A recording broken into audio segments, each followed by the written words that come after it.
Y este sábado, día 30, a la 1 de la tarde, se celebrará una concentración por la paz y la no violencia en nuestra Plaza Mayor. Una semana dedicada a actividades sobre esta temática y tenemos hoy el grandísimo placer de tener con nosotros en esta noche de 8 Magazine a Jesús Núñez. Muy buenas noches, Jesús. Hola, buenas noches. ¿Cómo estás? Bueno, me comentaban los compañeros, pero ¿cómo le rotulamos, no? Porque un currículum pues extensísimo, economista y militar retirado, codirector del Instituto de Estudios sobre Conflictos y Acción Humanitaria y un largo etcétera.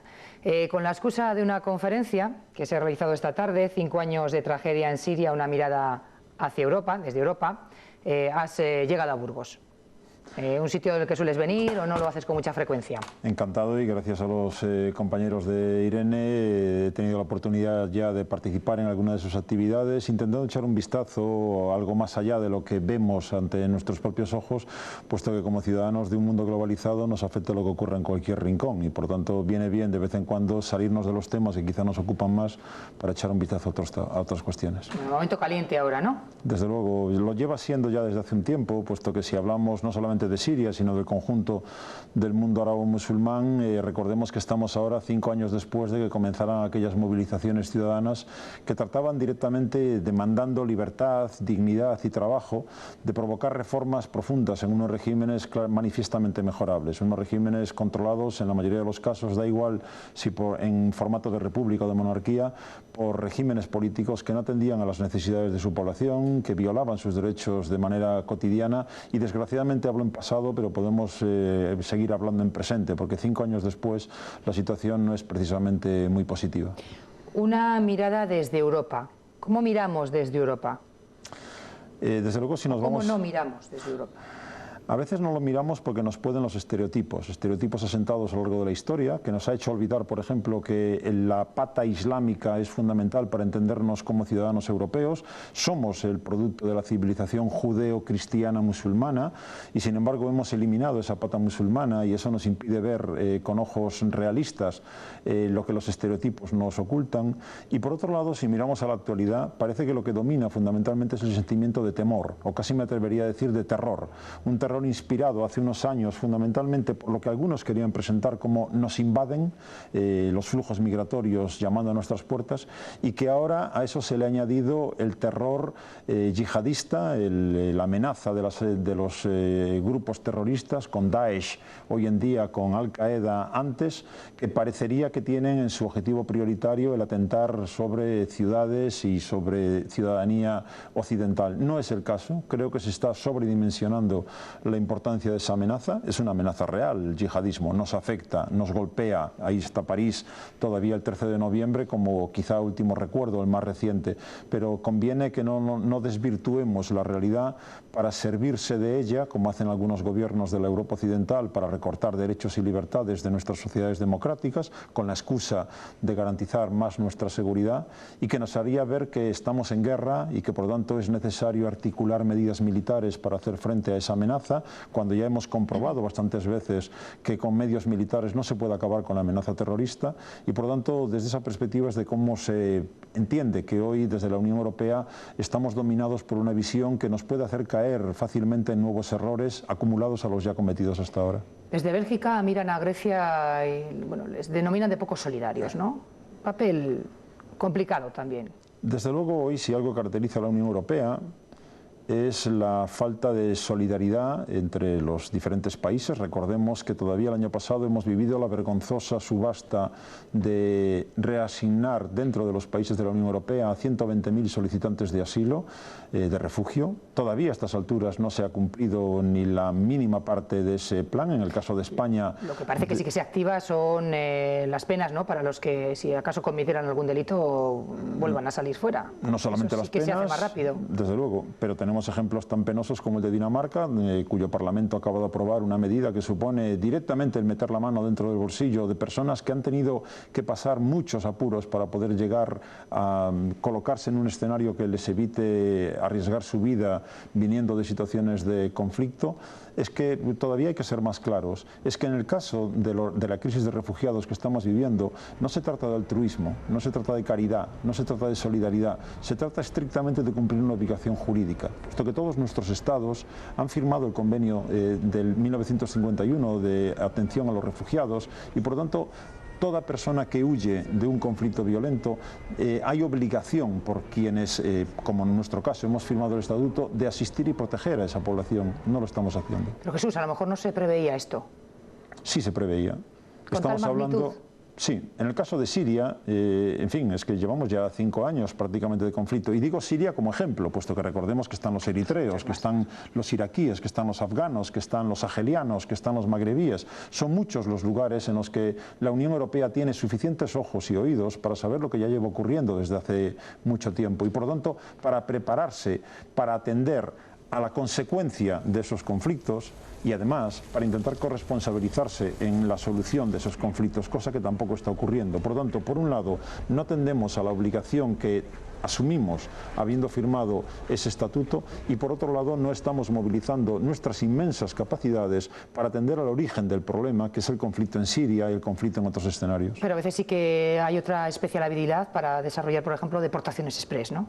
Para eso sí que la maquinaria sí que es más rápida. Sí, no deja de ser chocante que después de haber aprobado la asignación de esos 120.000 personas que antes he mencionado, estemos en cifras ridículas, como si la maquinaria burocrática de la Unión Europea no fuera capaz... Cifras de 18.000 o cosas así, ¿no? Sí, por eso, no, ya podían ser cifras de 200 y pico personas, de un total de 120.000. Y ya digo, en el caso de España, 18 de 16.780. Luego, parecería que la maquinaria burocrática de la Unión Europea no es capaz de desatascar los obstáculos administrativos, burocráticos para ese tema, mientras que por otro lado somos muy rápidos en deportar, en construir nuevas vallas y nuevos muros que frenen a esos desesperados que tratan de escapar de la violencia. Bueno, lo de Dinamarca es un caso, vamos a explicarlo, lo puedes explicar tú muchísimo mejor, por si alguien no lo supiera, ¿no? ¿Qué es lo que acaba de aprobar? Estamos hablando de un Parlamento que ha aprobado que las personas refugiadas que estén en su territorio van a tener que, no van a poder tener en su poder más allá del equivalente a unos 1.400 euros y todo lo demás tiene que revertir nuevamente al Estado, un Estado obligado a darles asistencia y protección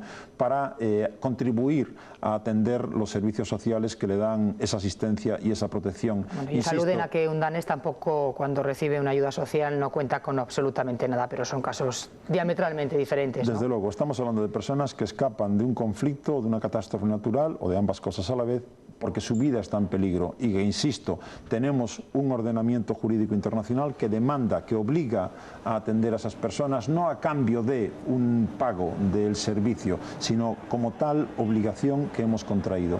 Y no lo estamos asumiendo, tan sencillo como eso.